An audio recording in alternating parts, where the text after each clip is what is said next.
tarde. Hoje estamos aqui com o nosso grande fundador do CCM, professor Luiz Gonzaga Trabasso, que vai contar um pouquinho da história do CCM aqui. Professor, muito obrigado pelo seu tempo de disponibilizar um horário para vir compartilhar seus conhecimentos com a gente.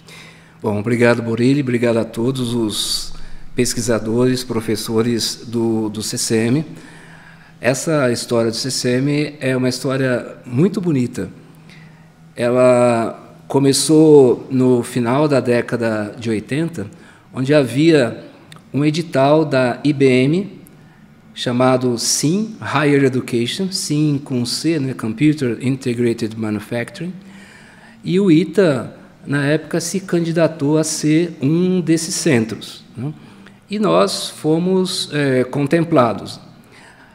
Junto com essa iniciativa da IBM, quem participou ativamente desse início foi a Embraer.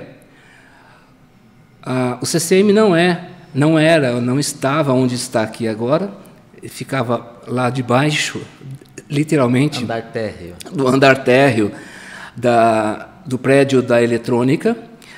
E eu lembro que as divisórias para formar, então, as áreas do CCM, todas elas foram trazidas da Embraer. E da IBM vieram as mesas. Essa mesa aqui é uma delas, né? Tinha umas cadeiras aqui verdes, né? Que eu, particularmente, fui com um caminhão aqui do CTA, lá em São Paulo, trazer, né, essas mesas e essas cadeiras que, pô, legal, eles estão aqui ainda, né? Só não estou vendo as cadeiras verdes aqui. Não sobreviveram. Não sobreviveram, tá certo?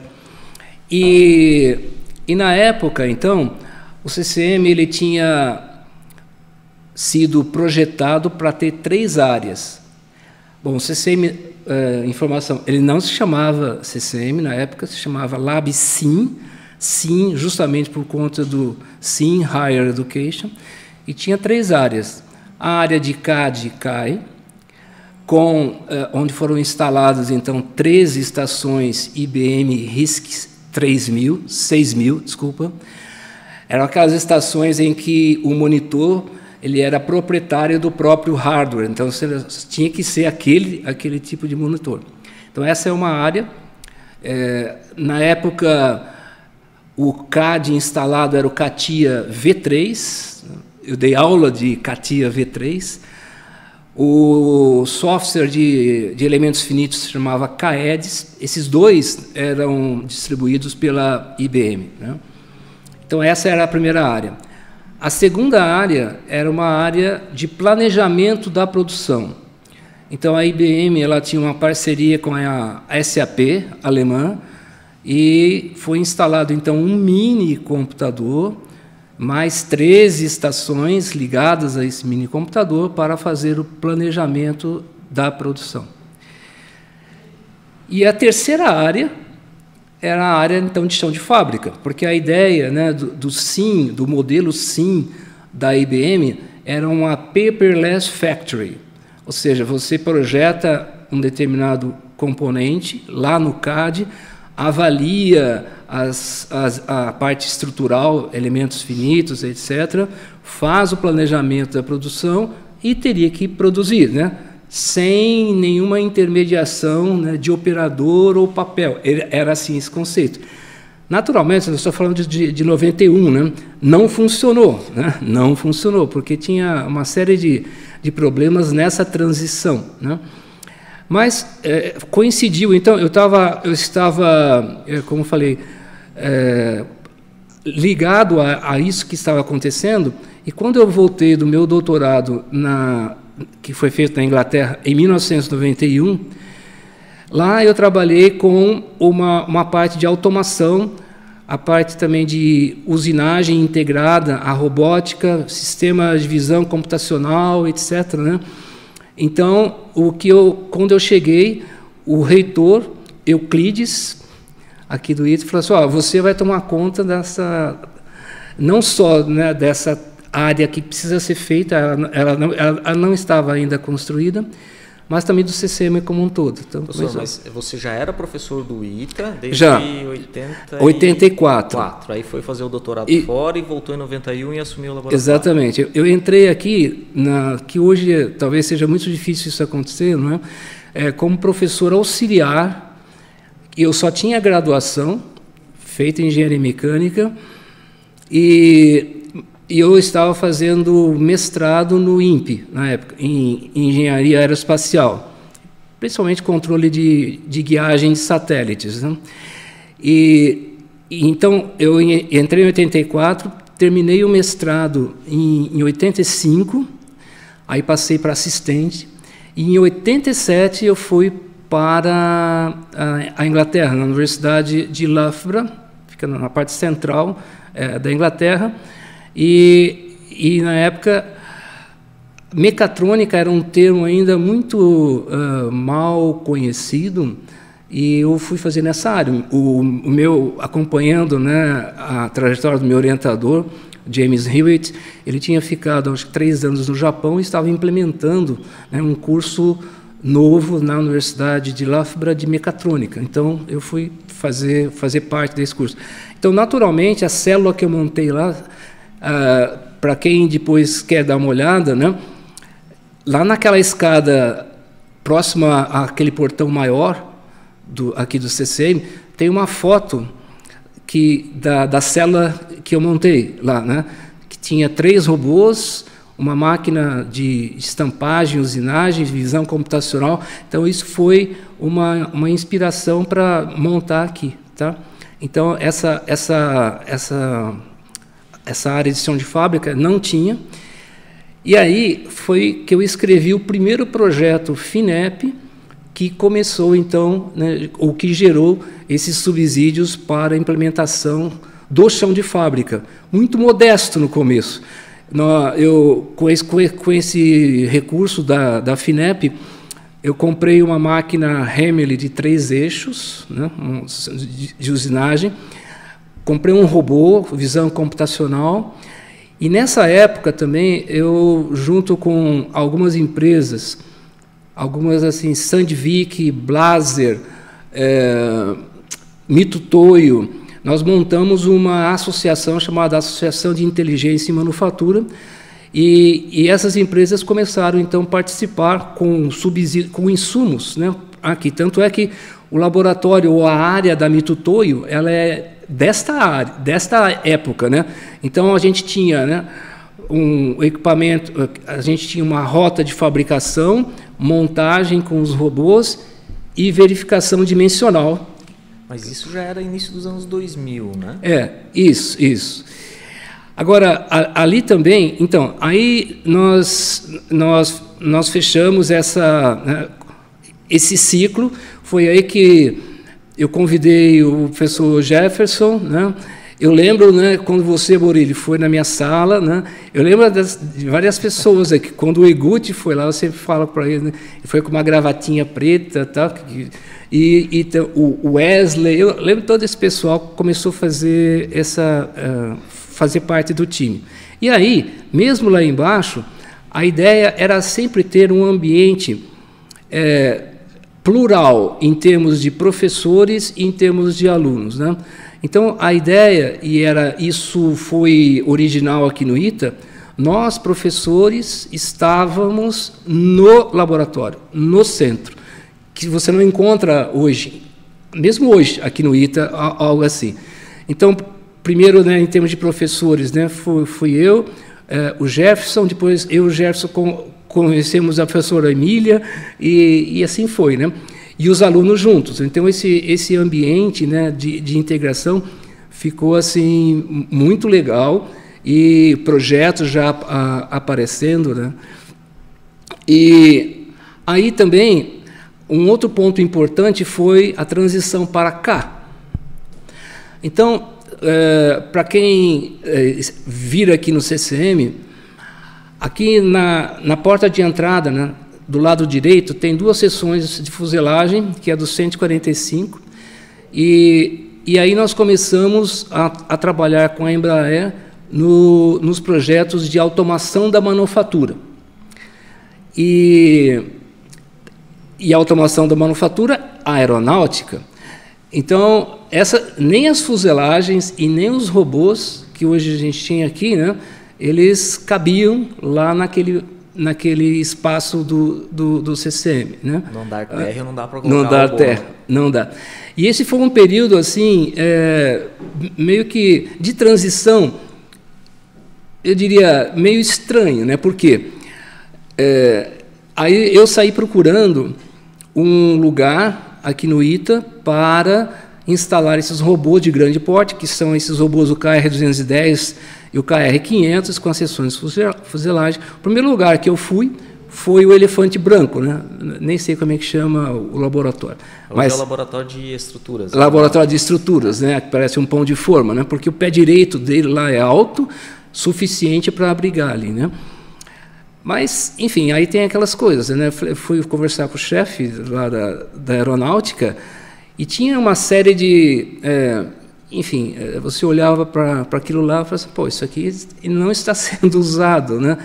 Uma série de refugos, enfim, né?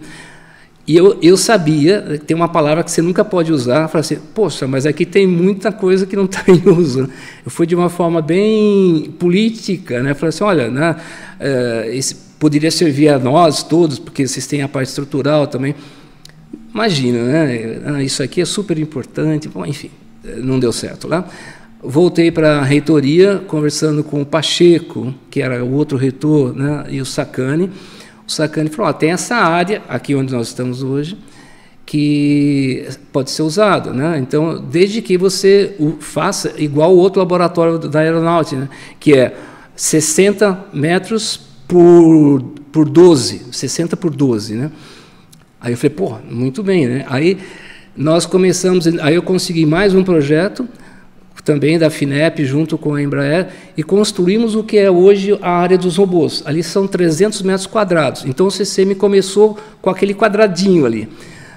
Só que, eu meio que, né, sem falar, mas eu precisava daquilo, eu passei de 12 para 20 metros. Então, ficou né, aquela área construída assim. Quer dizer, eram dois projetos, era um projeto grande, FINEP, infra, você tem infra, mas começou a operação por um projeto FINEP também com a participação da Embraer. CTAR, que era o desenvolvimento de um projeto de automação mesmo. Exatamente. Então, você começou pelos fundos. Comecei pelos fundos. O CCM começou lá e durante muito tempo ele só tinha aquele quadrado lá, né, aquele retângulo. Né? E aí ficou uma situação, eu diria, não muito confortável, né? Porque a gente não conseguiu trazer todo mundo, né? Então ficou só o pessoal, então o Borilli ficou lá, né? O Jefferson ficou lá, a Emília veio para cá porque estava então ficou eu, a Emília e o Iguchi aí atrás, até que depois de mais 2 projetos FINEP, nós fomos, né, de uma forma paulatina fazendo, né, construindo a superestrutura. Teve um tempo que só tinha a superestrutura e telhado, mais nada. Né? Depois, um outro projeto, fechamos uma parte, depois um outro projeto. Meio que tem que ser persistente aqui. Para dar uma ordem de tempo, né? Eu acho que a primeira parte foi em 2006 para 2007, a construção. Isso. Uhum. E todos os outros projetos que de fato todo mundo voltou para o mesmo lugar foi 2016. 2016. 10 anos. Exatamente. Com o detalhe do bambu, né? Sim, tem esse detalhe do bambu, que toda essa área aqui, onde está o CCM, era um campo de futebol. E até para proteção, para a bola ficar por aqui, né? Então tinha uma cerca de bambu, tem até uma parte ainda aí, mas em toda a lateral e lá atrás também bambu, né?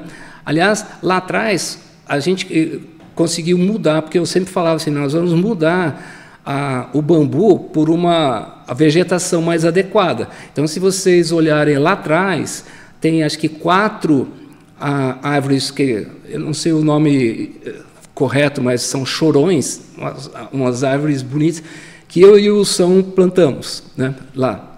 Mas aqui do lado a gente ainda tinha deixado o bambu. E nesse meio tempo Um outro ponto importante aqui para aqueles que não conhecem é que essa pintura do CCM, ela é única aqui no ITA e também teve muita resistência, né, para a gente pintá-la, porque não, os prédios do ITA são brancos, ponto final.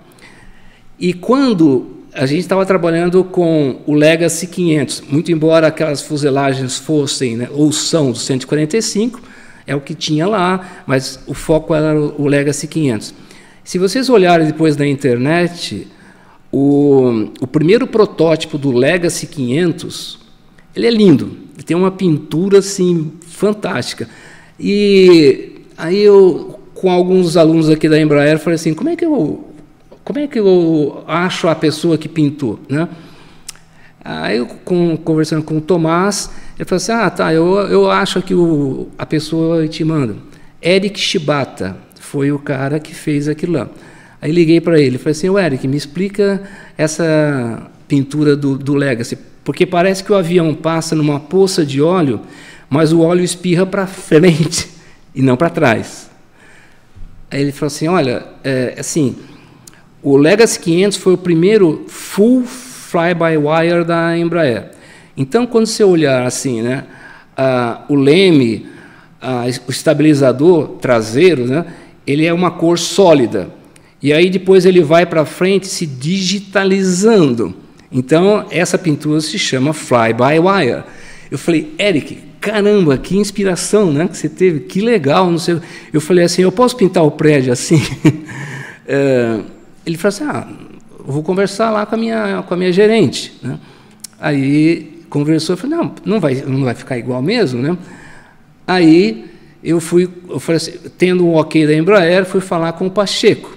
E o Pacheco, eu falei assim, é isso aqui, inclusive, Pacheco, eu vou atrás lá de empresa de tinta, eu vou conseguir a tinta de graça, né? Ele falou, pode pintar. E aí estava o bambu ainda aqui, né? E aí nós contratamos as pessoas para pintar, né? meio artista, né? Aí um deles é meu filho, né? O Rafael, que hoje está em BH. Deve xingar você até hoje, porque deu trabalho. Deu muito trabalho aquele negócio lá.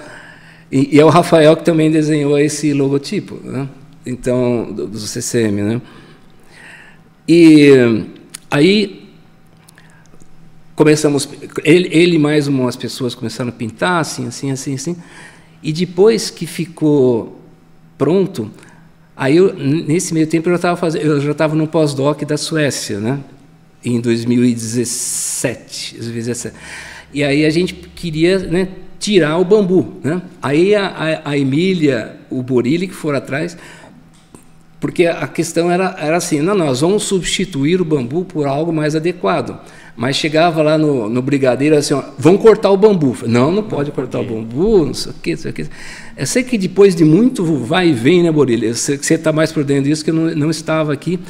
Aí tiramos o bambu. E aí foi mas esse tirar o bambu, assim, tinha que cavar 2 metros por conta das raízes do bambu, né? Bom, e na hora que tirou, eu lembro que as pessoas falaram assim, de onde surgiu esse prédio? Porque ele estava escondido. O bambu saiu em uma semana, apesar do trabalho, saiu uma semana, mas tinha um prédio que ninguém sabia, né? Que levou 10 anos para ser construído. Exatamente, e um prédio com essa pintura diferenciada, né? Então, acompanhando, né, o pessoal que eu estava lá na Suécia, né? Pô, eu achei assim muito legal, né? Mas ainda o pessoal que estava aqui, né? Ainda sofreu algum tempo ainda, né, Boris? Porque o recurso para o ar-condicionado não tinha aquele projeto que para fechar o prédio não tinha, né? Resumindo essa história, né? Você faz um projeto de um prédio para uma instalação que você imagina que vai funcionar, só que o prédio fica pronto 10 anos depois. Nesses 10 anos, todo o CCM trabalhando com manufatura, com os projetos, se a gente olhar naquela época, a tal da indústria 4.0 trouxe muito holofote. 10 anos depois, o prédio já tinha uma demanda muito maior de infraestrutura. Então, ele estava defasado. Quando ficou pronto, ele já estava defasado e foram várias outras batalhas para colocar ar-condicionado, para colocar, adequar a parte elétrica, que não tinha carga suficiente, e até hoje a gente precisa de projetos complementares para adaptando o espaço conforme as demandas. E um desses projetos, eu falei até agora só de projetos da área aeronáutica, mas houve também projetos importantes na área de óleo e gás, né, principalmente com a Petrobras, né? E um desses projetos a gente estava fazendo a parte de montagem e soldagem de componentes para reservatórios, né? E a gente chegou a fazer o projeto executivo, né, de um prédio adjunto a esse aqui, né? Mas houve justamente nessa época aquele problema do petrolão e tal, estava descontinuado, né? Mas só para dizer, né? A gente precisa expandir o CCM, né? Então esse lugar aí que é aqui do lado é algo, né, natural da gente pensar, né? Aí, Borilho, como é que está essas tratativas aí junto à administração para liberar esse espaço para nós? No momento, a liberação de construção não é algo bem visto. Ah, é? Então, no momento, nós temos que trabalhar com o espaço que a gente tem e readaptar aí, outros usos, outros laboratórios, né? Por enquanto, é essa situação que a gente tem. Deve ter novidades aí, espero que logo a gente consiga colocar algumas novidades aí, mas por enquanto o CCM vai ter que trabalhar com esse espaço. Agora, Gonzaga, eu queria voltar um pouquinho, porque tem um projeto que ele foi, de fato, um marco muito grande, né? Que é o AMI-ASA, porque além da começar a infraestrutura, ele foi um projeto extremamente diferenciado, um projeto ousado, grande, e eu particularmente eu acho muito interessante a característica interdisciplinar que ele teve, que praticamente todos os professores do CCM trabalharam em alguma demanda que tinha, e esse exemplo até hoje ele é muito vivo e ele é muito raro de se ver até, né? Como é que foi que surgiu aquela ideia? Foi interessante isso. O AMI-ASA, ele é um filho do AMI, e o AMI é a automação da montagem estrutural. Eu falei AMI-ASA, desculpa, é o AMI... Não, mas os dois também, né? Automação da montagem estrutural, onde a gente trouxe esses robôs e seções de fuselagem, e na sequência, eu posso falar dos dois, mas eu acho que o AMI-ASA, do ponto de vista assim, de envolvimento, ele teve maior. Então, o AMI-ASA é automação da montagem estrutural de asas, né? Aliás, acrônimo, tem a cultura do acrônimo aqui, né? Então, que é culpa sua agora. Todos os projetos eles precisam de um acrônimo aqui no ITA. Então, de fato, aí partindo da experiência que tivemos lá com a montagem de seções de fuselagem, de asa, é muito mais complicado. Então, o envolvimento, né, e aí cada um, a gente distribuiu, como você falou, né, entre equipes de todo o CCM para cuidar de detalhes específicos, né? Por exemplo, um dos projetos, não citar todos, mas uma das partes, né, era assim: quando você coloca para fazer a montagem de uma asa, tem que ter gabaritos para fazer a montagem. Depois que se finaliza aquela asa, aquele gabarito, como diz o Simonetti, né, pinta de verde e joga no mato, você não consegue adaptar. Então, uma das frentes desse projeto foi fazer uma estrutura flexível, né, que são aquelas barras azuis, né, que vieram ali, onde você então pode, por exemplo, fazer daquele um gabarito para uma asa, mas pode fazer também para um estabilizador ou uma asa de um avião diferente, né? Então, a questão da flexibilidade é sempre também, ou foi uma marca de todas as outras ações também. Até esse foi um dos primeiros, até aquele robô Cobot, que é o IWA, para a parte de selagem. Então, eles podiam selar, né, tipos diferentes de rebites e também espaçamentos diferentes, né? Então, de fato, esse foi um marco. E o outro ponto que eu gostaria de deixar para as pessoas pensarem é assim, que alguns desses projetos, vou pegar um caso do AME, do inicial, que faz, né, automação do nivelamento e alinhamento de fuselagens, né? Hoje, a nossa versão que saiu daqui de um TRL-7, né, ela foi, entre aspas, comprada pela Electro Impact americana, e hoje ela está no KC390, ela está também nos E2, né? E nesse caso em particular da Electro Impact, como a Electro Impact ela fica em Seattle e ela tinha as demandas aqui, né? A Electro Impact criou uma filial daqui, que hoje está em Jacareí, e quem é o CEO da Electro Impact Brasil, né, é o Glauber, que foi aluno nosso aqui e participou ativamente desse projeto. Então, essa questão da gente visualizar a utilização desses dispositivos, soluções na indústria, também é sempre algo que nós aqui do CCM visualizamos, né? Então, a gente não se contenta, né, em finalizar um protótipo, só atender o requisito e tal, mas como é que isso pode ir para o mercado? Como é que isso pode se transformar numa solução de produção? Então, é algo que, né, para os alunos e para nós professores, né, é sempre um objetivo, né, claro a ser seguido. O Gonzaga, se me permite fazer um adendo nessa história, né? Foi um projeto brasileiro, empresa brasileira, financiado com recurso brasileiro, e na hora, óbvio, a empresa contratante do projeto, ela escolhe quem ela acha mais apta para isso, que foi uma empresa americana, né? Eu lembro que isso gerou na gente um senso de, poxa, peraí, por que a gente não pode formar nossos egressos também para montar as suas empresas? E resultado dessa, não vou dizer insatisfação, mas desse desconforto que causou é esse espaço aqui, o laboratório aberto, o desafio de empreendedorismo que a gente criou para começar a trazer essa discussão dentro para os alunos pesquisadores, porque eles estão conhecendo o meio e estão tendo oportunidade também de saindo daqui, fazer suas empresas, e um pouco dessa percepção aconteceu por esse caso, né? Então é uma outra forma de você levar a tecnologia para a sociedade.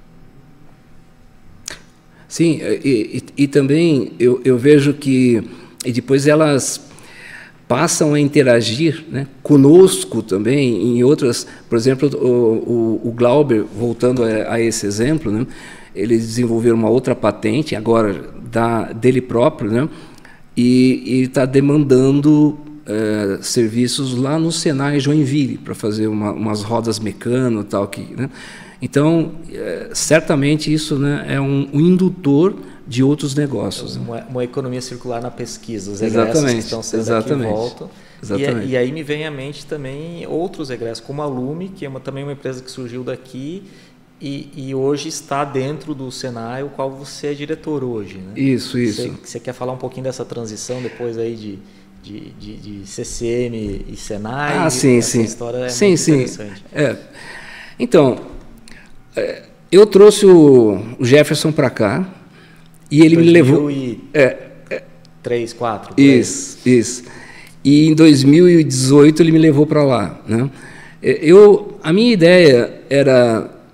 Eu só me aposentei oficialmente do ITA em 2018 por conta de uma circunstância do INSS, quando havia um certo incerteza jurídica de que daria para aposentar. Como eu tinha o tempo já, né, de 35 anos aqui, falei, não, eu vou me aposentar. Eu falei, eu vou ficar aqui.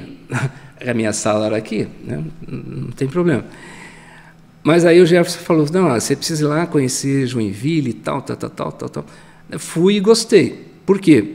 Porque a pegada é muito parecida daqui. Ou seja, a gente faz lá pesquisa aplicada com empresas. Lá a gente não faz uma pesquisa básica. Por exemplo, vou começar a pesquisar um determinado material para... Bom, não sei ainda para quê. Não, então não pode, né? Porque a gente lá é 100,4% sustentável, né?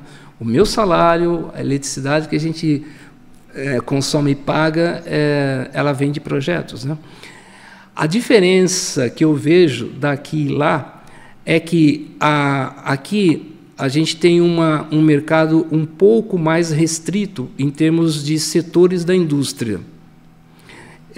Eu citei 2 exemplos, né? Tem o automotivo também, mas essencialmente aeronáutico, que é a nossa vocação, petróleo também, então, mas lá é assim, tem muitos, né? Lá tem a linha branca, tem o Whirlpool, tem a Nidec, tem todas as empresas de conexões plásticas, tem a Tigre, a Crona, tal, tem a maior fundição do mundo, que é a Tupi. Então, enfim, mas a pegada é a mesma, ou seja, a gente vai a partir de um TRL3, identifica, né, as necessidades, propõe. Eu não chamo de protótipo, eu chamo de um demonstrador funcional pleno. Por quê? 2 coisas. É um demonstrador, só para te deixar claro, olha, isso, não é... Né? Desde a época que sempre você trabalhou com um demonstrador. Isso. Precisa ter um demonstrador da tecnologia. E ele é um demonstrador, mas ele atende plenamente a funcionalidade a qual se destina, por isso que é demonstrador funcional pleno. E aí eu respondo sempre, para fazer uma divisão bem clara, 2 nãos às perguntas que as empresas fazem. Você pode dar manutenção? Não posso. Você pode dar assistência técnica? Nem pensar, né? Quem vai fazer isso é a empresa que é licenciada para fazer e levar isso para a produção. Tá certo? Então, lá eu me sinto tão bem quanto aqui, né? Lá também a gente tem uma coisa que eu prezo muito, né? É o convívio com as pessoas. Então lá a gente está com 150 pesquisadores, né? E também, para não deixar a parte acadêmica, né? Lá eu sou pró-reitor de pesquisa e inovação do Unisenai. O Unisenai é um centro universitário que reúne 5 faculdades que eram isoladas, agora passou a ser um centro universitário.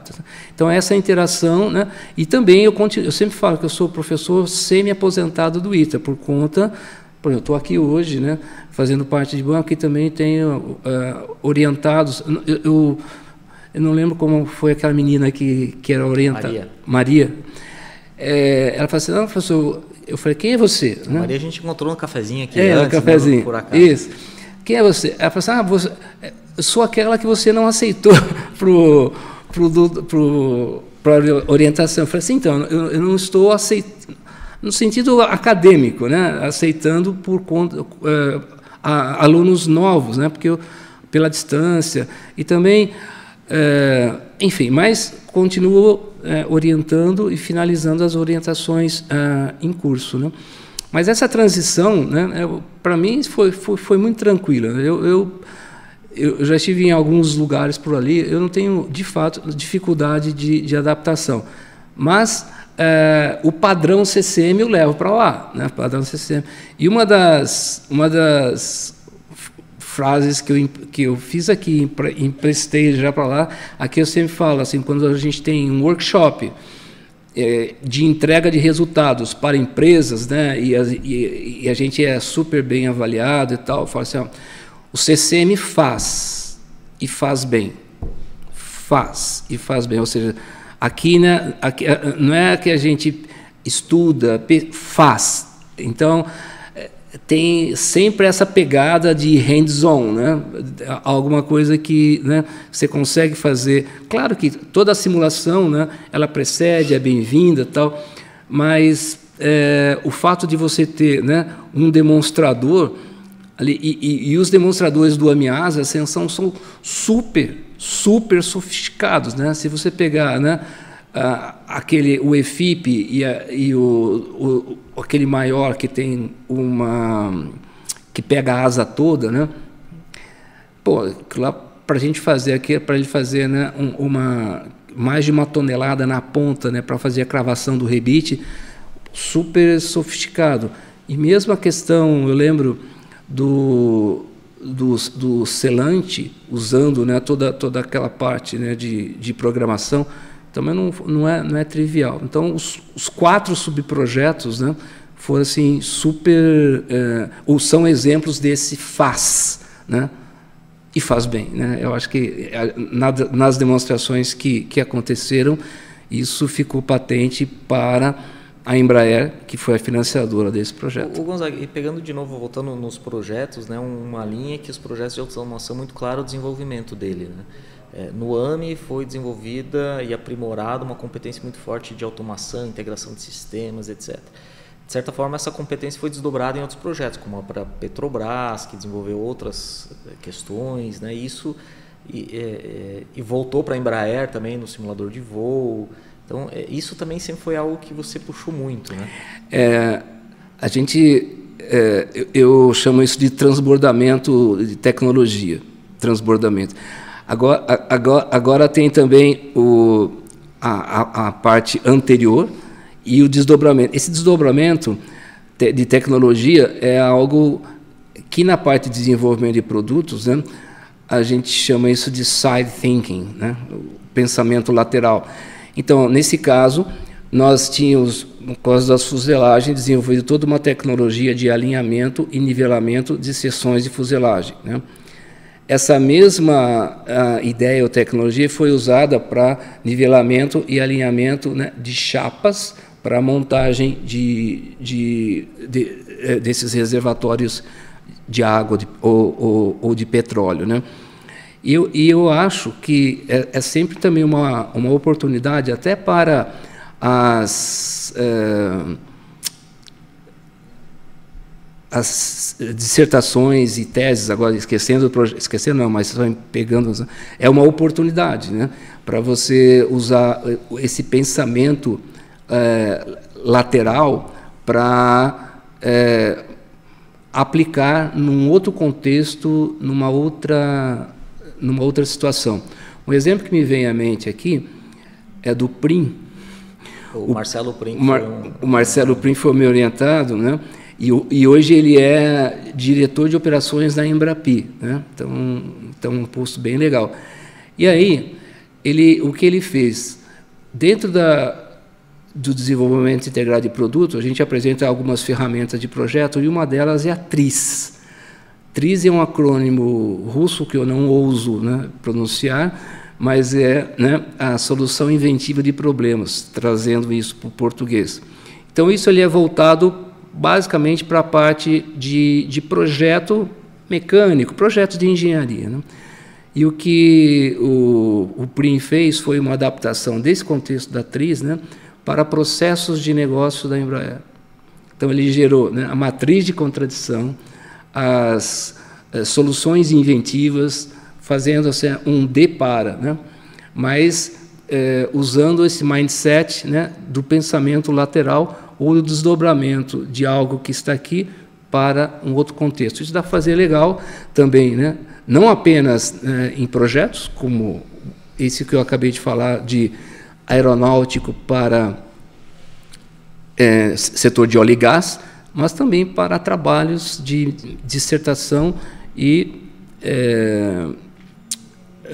de mestrado e doutorado, né, tese de doutorado. O Gonzaga, e uma coisa que me lembrei aqui também agora é que todos esses... né, foram vários projetos que foram executados aí, toda a experiência de gestão de projetos e o desenvolvimento de produto é uma área sua muito de competência muito forte, professor de disciplinas aqui. E toda essa experiência, de certa forma, bom, difícil falar toda a experiência, mas grande parte da experiência foi consolidada em um livro. Ah, né? Sim, isso. Quer falar um pouquinho do livro também? Quero. Então, tem um aluno do doutorado que não foi meu orientado, mas está muito próximo aqui, né, da gente, que era o Marcos Vinícius, que a gente já vinha conversando, muito embora não era o orientador oficial, mas a gente vinha conversando, de como os princípios da manufatura enxuta, Lean Manufacturing, né, poderiam auxiliar o contexto de desenvolvimento de produto. Então, eu já tinha escrito várias coisas sobre o desenvolvimento integrado de produto. Exemplos, né? Design for Manufacturing, Design for Assembly, Design for Anything, né? Design for X. Né? E E uma dessas ferramentas, já desenvolvida e consolidada na literatura, é o QFD, Quality Function Deployment, né? Então, eu vou fazer uma pergunta aqui no ar, eu vou dar um tempo para... Vocês não precisam responder, pensem na resposta. Quem estiver vendo aí, dá um pause no vídeo. Dá um pause no vídeo, tá? É o seguinte, ó, vamos supor que... eu vou falar para vocês uma técnica, um método, né? Eu queria que vocês pensassem na primeira palavra que vem à mente, na hora que eu falar. Eu vou falar... Aí você... O que vem à mente por primeiro? Tá? Então, vai lá. Eu vou fazer o... né? Tá bom. Manufatura enxuta. Qual a primeira palavra que vem à mente para vocês? Relacionado com manufatura enxuta. Quem respondeu ou quem pensou desperdício, está errado. A primeira palavra que deveria vir à mente é valor, ou percepção de valor. Porque fica muito fácil definir o que é desperdício como um contraponto a valor. Se essa atividade, né, que eu levanto é isso aqui, né, ela não acrescenta valor a esse produto, é desperdício. Então, tudo que não acrescenta valor é desperdício. Tá? Então, esse livro... Olha, essa foi a tese de doutorado assim, mais fácil do cara perceber. Assim, o que você fez? Então, ele pegou juntos, né, Quality Function Deployment, e trocou o Q pelo V. Value Function Deployment. E o livro está baseado nisso? Claro que, né, não é só isso, né? Ele tem o VFD, mas para chegar ali, então tem toda essa questão de percepção de valor, faz também uma comparação com os desperdícios e assim vai, tá certo? E o exemplar que eu tenho, que está lá em Joinville, ele não tem preço, que ele não vende. Esse livro aqui, né, ele está disponível aí, depois eu posso, né, enviar para vocês o PDF dele. Ele foi publicado pela Springer. The Lean Journal of Development. Isso. Aí, por que o meu exemplar eu não vendo, né? Porque tem vários exemplos. Eu vou lembrar um agora que é o meu favorito, porque eu faço uma revisão, né, dos Design for, né? E tem uma aluna do mestrado profissional da Embraer, Débora Brito. A Débora, ela fez um projeto, e está rodando até hoje, lá na fábrica de tubos da Embraer, em que ela fez um design for tubing, ou seja, ela faz quando a pessoa faz um desenho de um tubo, ela avalia, né, se as dimensões estão adequadas para a dobradeira CNC. E muitas vezes, né, dava problema porque no CAD qualquer coisa, né, não dobrava, o ângulo estava muito, muito apertado, enfim, uma série de coisas aí, tá certo? E na página com a anuência da Embraer, onde está mostrado esse exemplo, né, tem a assinatura dela. Aí depois tem um outro, eu não lembro quem que era o projeto, tinha um desenhista aqui, Borilli, que, putz, bom, não vou lembrar o nome dele, mas era aqui do CCM também. E aí eu pedi para ele desenhar, fiz lá um exercício para ele desenhar, ele desenhou lá no AutoCAD e tal, depois assinou. E as duas últimas assinaturas, o simulador de voo, CIVOR, na época quem estava trabalhando mais proximamente dele era o Wesley e o André. O Wesley e o André. Então, eles aplicaram o VFD no projeto, assinaram.